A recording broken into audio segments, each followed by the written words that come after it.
All right, Shalom Akim. First and foremost, before I begin this lesson, I want to give all praises, honor, and glory to Yahweh, Bahashem, Yahweh Shai, Bahashem, Rakha, Kodash. The honors go out to the apostles as a great millstone who rule and teach well. Shalom Mubarakim to you, brothers and sisters out there. All right, this is Brother Malachi from the Great Millstone Nashville Camp. And Lord, willing that this lesson is edifying to the hopeful elect. What I have pulled up here on shtfplan.com is this article that came out today, I believe.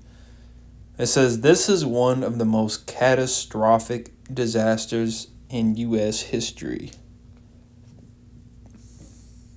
Which, of course, is talking about the fires, right, in California, the wildfire. And ultimately, although this is a very devastating, eventful situation, this is really just an omen of things to come.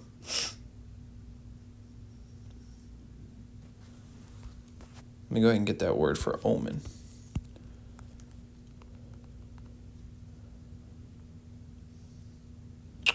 It says an event regarded as a portent of good or evil.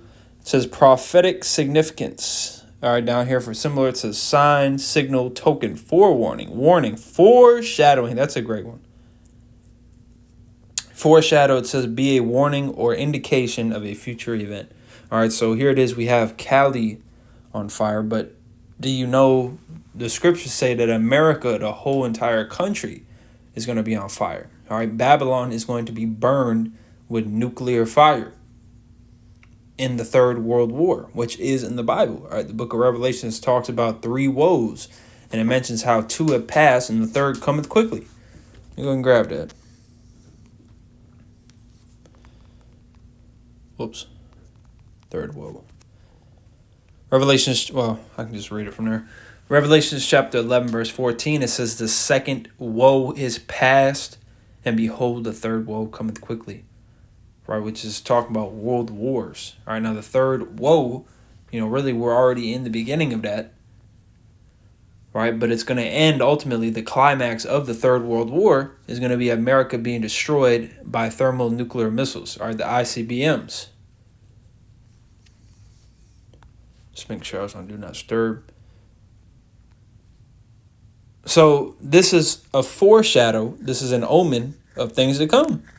All right, not to mention, not even just the nuclear destruction, but just hard times in general. Because that's basically what trouble goes into, evil or hard times. So, we can see that America is, which, really it already has been for years now, getting hit with plagues, but now we can see that those plagues are starting to really ramp up. Because that's exactly what the Lord said was going to happen. Because, once again, the ultimate end of Babylon is destruction. Right? As it says in Obadiah. Let me go and grab that real quick.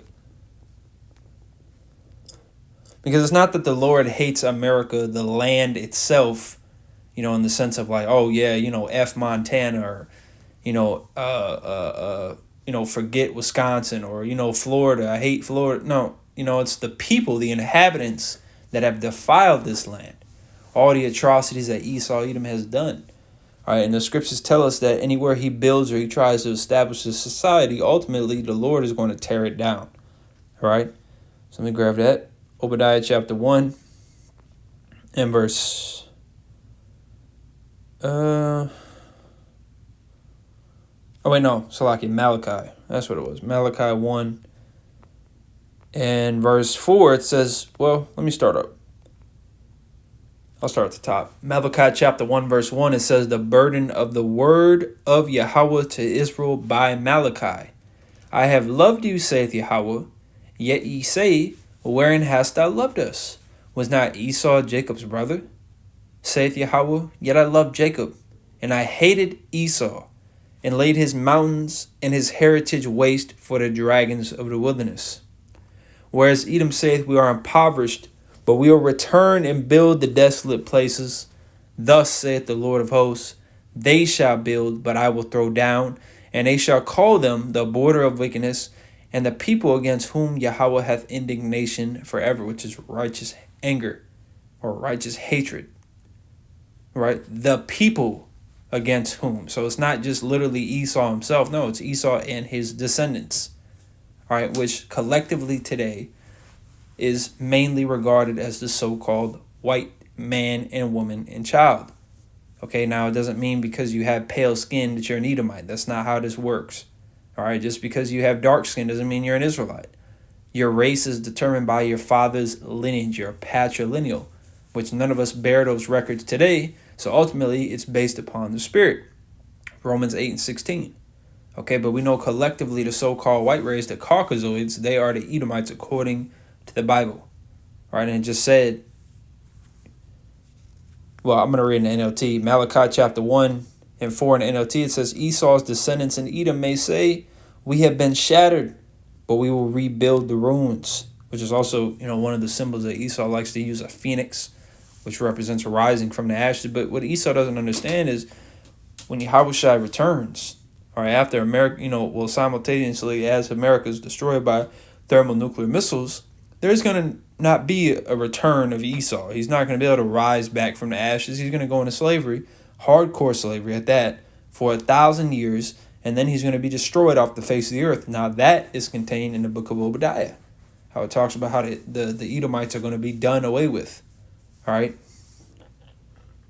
Which I believe it's also in Malachi 4 and 1. All right, but reading on, it says, but Yahweh of heaven's armies replies, because that's the Lord of hosts, the Lord of armies, they may try to rebuild, but I will demolish them again.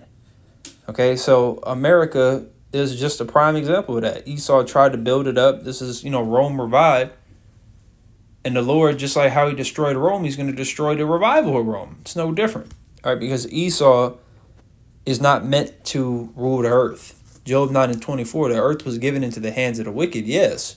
But like it says in Sirach 10 and 4, and also verse 8, this rulership is going to be given to one that is profitable, which is Yahushua, and then alongside him his joint heirs, all right, being the 144,000 men, all right, the 12,000 of each of the 12 tribes that are going to make up that governing body, of course, along with the 1/3 in that remnant.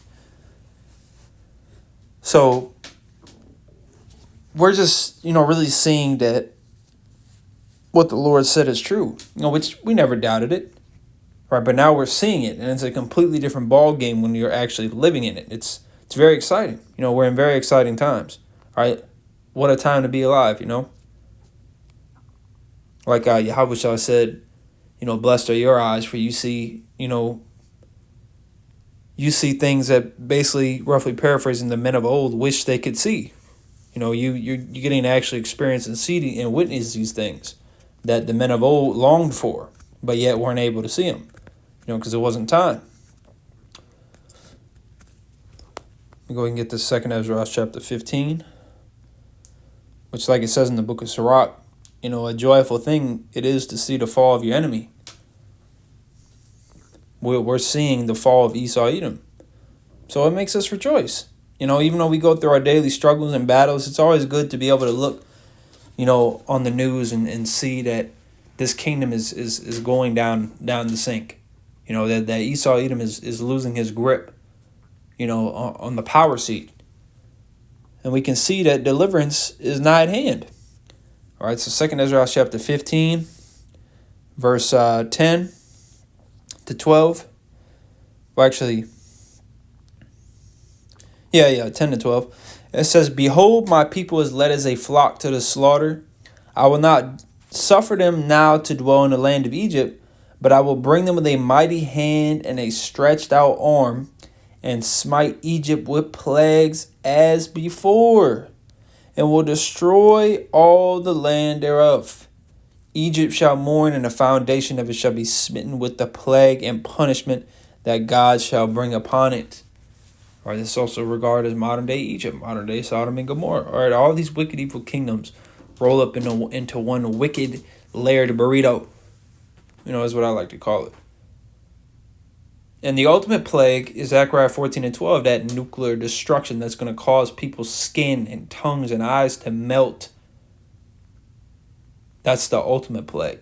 But leading up to that grand finale, leading up to that climax, you're still going to have other plagues, all right? Famine, disease, apparitions. You're going to have teeth of wild beasts. You're going to have any and every horrifying thing out here, not even just in America, but across the globe, but especially here in the epicenter of wickedness, which is that whore that sitteth upon the beast, Babylon, a.k.a. America, which will be destroyed by fire.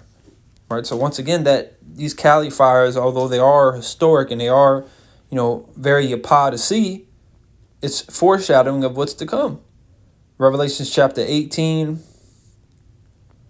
verse 7 to 8, and this is dealing with America. It says, how much she hath glorified herself and lived deliciously. So much torment and sorrow give her, for she saith in her heart, I sit a queen, and am no widow, and shall see no sorrow. Right, and this isn't the actual land of America saying this. This is the proud Edomite that's saying that America will never be, triumphed over in war. America will never be attacked. Or America will never fall.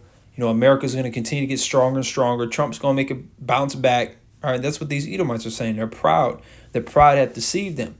All right, Psalms, 49:11. Their inward thought is that their house shall continue forever. But surely, according to the scriptures, according to Yahweh Shemel Shai, there ain't no way in hell that America is going to last forever, because America is hated by Yahweh Shemel Shai. Right, verse 8, I'm going to read down to 10. It says, therefore shall the her being America, it's called personification, essentially an inanimate thing being given characteristics of being alive, people characteristics.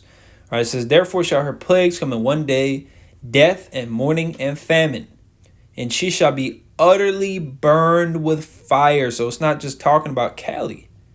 All right, now Cali, that's a plague. What's going on there, that's judgment. All right. Just like all these other storms and, different famines and pestilences that are popping up all over the place, which we haven't really seen. We haven't seen a famine yet, but it's coming. All right, the famine of the word first and foremost, but also a famine of bread. You might have a drought. Who knows? Just know there's nothing good in store for this place, and that's all you need to know. It says, for strong is the Lord God who judgeth her. And the kings of the earth who have committed fornication and lived deliciously with her shall bewail her and lament for her, when they shall see the smoke of her burning, standing afar off for the fear of her torment, saying, at last, that great city Babylon, that mighty city, for in 1 hour is thy judgment come. And it's only going to take 1 hour, 60 minutes for those nuclear missiles to completely wipe the whole country of the United States of America off the face of the earth. All right, what is that? Amos 9 and 8, I believe. The eyes of the Lord are upon the sinful kingdom, which we know ultimately back in the context of that is talking about, ancient Israel, but we apply it to America today. Amos chapter 9, verse 8, it says, behold, the eyes of the Lord Yahweh are upon the sinful kingdom, and I will destroy it from off the face of the earth, saving that I will not utterly destroy the house of Jacob, saith the Lord. Right? So the Lord ain't going to destroy all Israelites. Only 2/3 here in America and the rebels across the globe are going to be destroyed. But the 1/3 here in America and the remnant across the globe, they're going to be delivered. All right? The elect, starting with that 144,000, that governing body of the 12,000 men from each of the 12 tribes. All right? The Lord is going to deliver Jacob. Right? He's forever going to be dealing with the children of Israel. It's just now, the Lord is going to bring judgment upon our people, but he's going to spare the elect and have mercy upon them. Okay, so Lord, when that this lesson was edifying, just something I wanted to put up on wax real quick. Basically what this lesson ended up going into is how, these fires are really foreshadowing of things to come, because pretty soon it's not going to be just certain parts of Cali that's up in flames. It's going to be the entire country. All right. And that's not by our hands by any means. I'm not condoning any forms of extremism. I'm not condoning any forms of violence. We are saying that in the future, according to the words of Yahweh Shemel Shai, according to God, according to the Bible, America is going to be destroyed in the Third World War by nuclear destruction, nuclear missiles, ICBMs. All right, so Lord, one that this lesson was edifying. Before I close, I want to give all praises to Yahweh, Ba'Shem Yahushai, Ba'Hashem Archa HaKodash. The honors go out to our apostles, Elders Great Millstone. Shalom.